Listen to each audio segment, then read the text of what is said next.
Olá, meu nome é Ana Tércia Rossi, sou professora de língua portuguesa, literatura e redação. Sou uma das autoras da coleção de livros didáticos de língua portuguesa Na Ponta da Língua, da editora Access.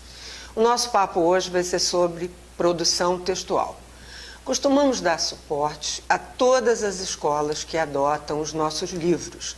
E é muito frequente, durante os nossos encontros, os professores solicitarem uma discussão sobre produção textual. A leitura e a produção de texto são, sem dúvida, os itens essenciais e mais importantes do nosso trabalho, principalmente nessa faixa etária, que vai até o 5º ano. Por isso mesmo, todos querem fazer o melhor. Uma coisa é certa: um bom texto não cai do céu, não vem de inspiração divina. É um trabalho intenso, importante e, principalmente, tem que ser desenvolvido diariamente e em todas as matérias, não apenas em língua portuguesa. Outra preocupação dos professores é com o ensino da gramática. Mas isso aí é outro papo, é mais longo e a gente vai ver isso depois. A ideia que se tem da necessidade de ensinar língua portuguesa apenas pela gramática pura e simples não atende plenamente às necessidades de produção. A gramática é importantíssima, desde que seja uma poderosa ferramenta para análise e produção de texto. Não se pode produzir um bom texto, nem entender as relações de sentido de um texto, tomando os elementos da língua fora do seu contexto. Como a língua só se realiza em determinado contexto, penso que o trabalho com o texto deve ser sempre o ponto de partida e o ponto de chegada. O que se pretende ao ensinar a língua? A gente a todo momento deve parar para pensar: estou ensinando língua para falantes da língua. Então, o que eu pretendo com isso? Eu tenho duas possibilidades. Eu posso ensinar sobre a língua, e aí eu vou formar analistas da língua com conhecimento teórico. Ou ensinar a língua, formar usuários competentes, capazes de usá-la de modo adequado a cada situação de comunicação. É claro que o nosso objetivo é ensinar a língua. Os nossos alunos terão que ser aptos a entender e a produzir bons textos. Mas voltando à produção, afinal, como ensinar a produzir um bom texto? Em primeiro lugar, temos que ter em mente que a produção competente depende de aprendizado e aprendizado contínuo. Então, qual o melhor momento para nos preocuparmos com a produção textual? A resposta a essa pergunta é bem simples: sempre. Uma conversa entre pai e filho a caminho da escola é um texto. Uma resposta a qualquer questão de qualquer matéria é um texto. Instruções de jogos, receitas. Quanto mais diversos os textos, mais possibilidades os alunos terão de um bom manuseio da língua. É claro que podemos e devemos ter um momento especial dedicado exclusivamente à produção. Mas de maneira nenhuma as outras oportunidades devem ser desperdiçadas ou relegadas ao segundo plano por não serem julgadas como aulas de produção. Mesmo que em algum momento a gente imagina: estou perdendo muito tempo ouvindo o relato desse aluno, ou estou perdendo muito tempo lendo e explicando esse texto. Isso não é perda de tempo, é ganho de tempo. Se partirmos desse princípio de que tudo é produção textual e que é a produção textual que deve mover o nosso trabalho, nada melhor do que adotar no ensino-aprendizagem de produção os gêneros textuais. Falando em gêneros textuais, vale aqui uma pequena reflexão sobre a divisão clássica de gêneros. A divisão clássica de gêneros trabalhava com a trilogia: gênero lírico, gênero épico e gênero dramático. Embora esta divisão não deva ser esquecida, especialmente no trabalho com os textos literários, para muitos linguistas modernos, gênero textual é uma ferramenta, é um instrumento que possibilita exercer uma ação linguística sobre a realidade. Para Bakhtin, gêneros são todos os textos produzidos, orais ou escritos, que empregamos nas mais diversas situações do cotidiano. Assim, são exemplos de gêneros o relato pessoal, a notícia, uma carta do leitor, uma conferência, uma receita culinária, o e-mail, o blog, o Facebook, etc. A diversidade de gêneros textuais prepara os alunos para as práticas linguísticas e ampliam enormemente a compreensão da realidade. Até bem pouco tempo, o ensino da produção textual era feito como se só houvesse um tipo de texto, e não raro era considerado um fruto da inspiração. Valorizava-se apenas o texto literário e as situações do cotidiano eram desprezadas como se fossem menores. A fórmula tradicional praticada nas nossas escolas, desenvolvendo fundamentalmente a trilogia narração, descrição e dissertação, é voltada essencialmente para a formação de literatos. Ora, sabemos que nem todos os nossos alunos serão escritores, mas igualmente sabemos que todos deverão ser capazes de produzir bons textos em qualquer área do conhecimento. Resumindo, é fundamental desenvolver a competência comunicativa dos usuários da língua para empregá-la adequadamente nas diversas situações de comunicação.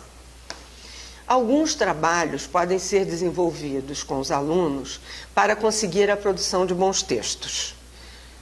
Em primeiro lugar, é fundamental que os alunos leiam textos de boa qualidade. Quando digo ler textos, não me refiro a passar os olhos. Refiro-me às descobertas da seleção vocabular, da gramática que dá suporte ao texto, dos elementos de coesão e coerência e da descoberta da adequação da intenção. A nós, professores, cabe o papel desta leitura sem pressa. É uma leitura de descobertas. Ampliar, enriquecer textos, especialmente nos anos iniciais. Oferecer textos simples e perguntas cujas respostas devem ser inseridas na história. Mostrar aos alunos que é sempre possível melhorar os textos, torná-los mais bem escritos. Trabalhar a transferência de linguagem, manchete vira jornal de texto, texto vira apenas manchete. Um conto tradicional transformado em moderno, com personagens usando elementos da modernidade como as novas tecnologias. Mudar os finais de história já conhecidas, desenvolver textos a partir de parágrafos iniciais, criar receitas, criar texto partindo de um mapa ou de um gráfico, criar peça publicitária para determinado produto, transformar histórias em quadrinhos, em texto discursivo em histórias em quadrinhos, e aí a gente pode aproveitar para usar a ilustração, desenvolver diagramas com diferentes finais.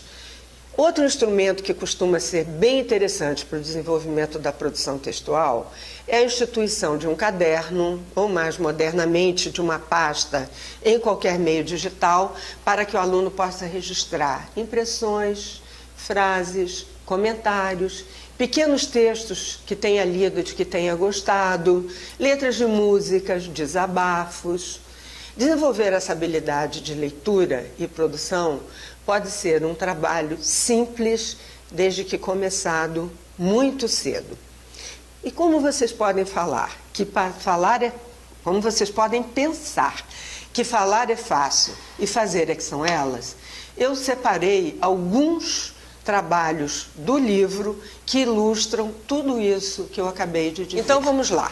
Vamos deixar o blá blá blá, vamos partir da teoria para a prática. E essa prática eu vou exemplificar aqui com o nosso trabalho que já é desenvolvido no livro. Vou mostrar para vocês, por exemplo, temos aqui o livro do segundo ano.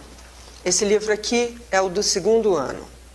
Na página 71 e 72 desse livro, nós temos um exemplo de como começar a desenvolver um bom texto com os alunos, de como mostrar para eles que é possível melhorar os textos. Eu vou ler aqui só um exemplo para vocês que diz o seguinte: são dois textos, um pobre, né, mais empobrecido, e o outro enriquecido. Estava no jardim varrendo quando por detrás das árvores apareceu um lobisomem. Ele queria casar comigo, mas eu disse não. Esse é o primeiro texto. O segundo texto diz o seguinte: estava no jardim varrendo as folhas secas quando por detrás das árvores iluminadas pelo luar apareceu um horroroso lobisomem. Ele também queria casar comigo, mas eu disse não. Aí vem as perguntas. Esse é um texto da Bruxonilda, livros bem conhecidos nossos, né? Professores de ensino fundamental. Primeira pergunta é a seguinte: o que a Bruxonilda varria no jardim? Como estavam as árvores da floresta? Como era o lobisomem? Em que texto você encontrou essas respostas? Qual a diferença entre os dois textos? Essa pergunta, qual a diferença entre os dois textos, eles vão dizer: um é maior, outro é menor, e um tem mais palavras, outro tem menos palavras, um explica melhor. A resposta que eles derem está valendo, que eles estão no segundo ano ainda, eles estão começando. Isso nessa página 71. Na página 72, o trabalho vai ser dos alunos, e aí só tem o texto pequeno, que diz o seguinte: o sapo morava perto do lago. Um dia apareceu um jacaré procurando um lugar para morar. Foi logo se espichando na pedra.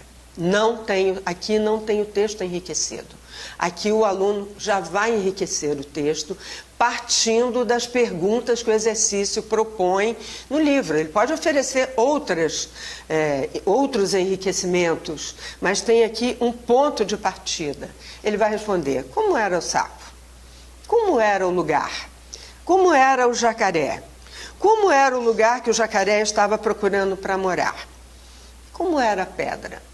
Depois que ele responder essas perguntas, ele vai reescrever o texto, inserindo esses elementos e ampliando o texto, que era relativamente pobre, tornando esse texto em relativamente rico. Isso no livro do segundo ano. Eu não vou ficar mostrando todos os exemplos, senão ninguém vai aguentar. Eu vou tirar 1, 2, 3 exemplos só de cada livro. No livro do segundo ano, do terceiro ano, por exemplo, que é esse livro, o roxinho, eu separei aqui um diagrama. Lembra que eu falei lá a respeito dos diagramas? Tem aqui um diagrama. Esse diagrama oferece algumas possibilidades com personagens da Mônica e do Cebolinha. Cebolinha é o tema central. O diagrama oferece o Cebolinha com o Cascão, com a Mônica ou com o Chico Bento, em situações diversas. Por exemplo, o Cebolinha com o Cascão, em casa, recebe um e-mail com pedido de socorro. Os alunos vão desenvolver a partir daí. Ou Cebolinha com Cascão em casa recebem uma ligação telefônica com uma voz muito estranha. O Cebolinha com a Mônica na praia. Aparece um barco, eles avistam um barco com uma luz muito misteriosa. Ou então, eles estão numa viagem numa ilha e encontram uma garrafa com um bilhete. Por aí afora. É um pontapé inicial para eles escreverem o resto do texto. Nesse mesmo livro do terceiro ano, a gente tem, na página 118, 119, aquele trabalho que eu mostrei para vocês do livro do segundo ano, de enriquecimento do texto. Eles se repetem nos livros, né? Não preciso ficar mostrando todos, né? Aqui no livro do 4º ano, que é esse livro, é o verdinho, a gente tem na página 40 um cartaz. Um cartaz inventado que anuncia um filme do Drácula. Tem lá quem estrela o filme e algumas frases da crítica sobre o filme. Mas é um cartaz. Isso na página 49. Na página 50, o aluno vai encontrar várias perguntas a respeito do cartaz. Por exemplo, por que há palavras com letras grandes e outras palavras com letras pequenas no cartaz, né? Por que há 2 trechos entre aspas? Qual o título do filme? Qual o autor que nele trabalha? Várias perguntas sobre o cartaz. Aí vem a proposta de redação na página 51. Se compararmos o texto de um cartaz com o de uma notícia, veremos que faltam alguns detalhes para que a notícia fique bem escrita. Mãos à obra. Usando as informações do cartaz e as respostas que você escreveu nas questões acima, transforme o cartaz em notícia de jornal. Você poderá acrescentar informações que não estão nem no cartaz, nem nas respostas. Ah, não se esqueça de dar um título bem sugestivo. Essa é a famosa transposição de linguagem. O que eles vão fazer aqui é a transposição de uma linguagem enxuta de cartaz numa linguagem ampliada de notícia. Isso aqui vocês vão encontrar nesse livro do 4º ano. No livro do 5º ano, na página 42, nós temos uma orientação, na unidade, um texto informativo sobre um lagarto. E aí todo o trabalho com o texto, e vem agora na página 42, uma proposta de produção textual. Seguinte, você lê um texto informativo sobre um tipo de lagarto australiano. Queremos que você produza em seu caderno um texto narrativo em que esse lagarto seja a personagem principal. Para ajudá-lo a construir essa narrativa, sugerimos que você faça primeiramente um roteiro. Aí vem, primeiro passo, montar um cenário. Onde vive o lagarto? Como é esse lugar? Segundo passo, definir o tempo da história. Quando aconteceu essa história? Quantos dias, horas ou meses durou? Terceiro passo, determinar o narrador. Uma narrativa tem um narrador. Quem está contando a história? Um narrador personagem? Um narrador observador? Quarto passo, escolher as personagens. A personagem principal é o lagarto de língua azul. Qual o seu nome? Vive sozinho? Como é fisicamente? O que sente? É medroso? É esperto? É audacioso? Ele é do bem? É do mal? Outras personagens, animais ou humanos. Quem são? Como agem? Se nós pararmos para observar, essa orientação apresenta todos os elementos da narrativa, sem ter que dizer para o aluno que uma narrativa é composta de tais e tais partes. Ele vai primeiro aprender a narrar, para depois aprender a teoria. Um outro exemplo que eu separei aqui, falando em gêneros textuais, no mesmo livro, né, que é o livro do 5º ano, está na página 51. Produzindo texto. Podemos identificar os textos pela forma e características que têm. A essa diversidade chamamos gêneros textuais. Veja alguns exemplos. Era uma vez um menino que era amigo de um pintor. Nos contos são narradas histórias que geralmente aconteceram no passado. Não é importante se o fato narrado é verdadeiro ou não. Um outro. Um grande pintor brasileiro morreu aproximadamente às 11h30 da noite. Nas notícias, informamos algo que aconteceu em algum lugar e num momento determinado. Escrevo-lhe para contar que sinto muitas saudades do meu amigo. Nas cartas, escrevemos para alguém. Dependendo do grau de intimidade que temos com o destinatário, nossa linguagem ao escrever mudará. Escolha um dos gêneros apresentados e em seu caderno produza um texto. Para começá-lo, use a frase destacada da sugestão escolhida por você. Ainda no livro do 5º ano, nós temos na página 79 uma outra produção de texto que diz o seguinte: as manchetes abaixo brincam com contos da literatura infantil. Você é capaz de reconhecer a que contos se referem? Lobo ataca porquinhos assustados. Sensacional, um pato se transforma em cisne. Princesa sofria maus tratos em sua própria casa. Moça adormecida há anos desperta. Encontrados, sãos e salvos, os irmãos perdidos na floresta. Quais os elementos comuns aos contos e às notícias? Em que esses gêneros se distinguem? Os contos narram histórias, as notícias informam. Aí vem algumas orientações para o seu trabalho. Selecione os principais fatos da notícia. Quem, o que, onde, como, por quê e para quê. Atenção à linguagem que vai usar. Textos jornalísticos devem despertar o interesse do leitor. Escreva a sua notícia. Organize com seus colegas um jornal mural com todas as notícias. Ainda no livro do 5º ano, na página 129, temos o contrário. Temos aqui um cartaz que os alunos deverão analisar. E depois, a proposta. Depois de observar bem, transforme as informações do cartaz em notícia para ser divulgada no jornalzinho da escola.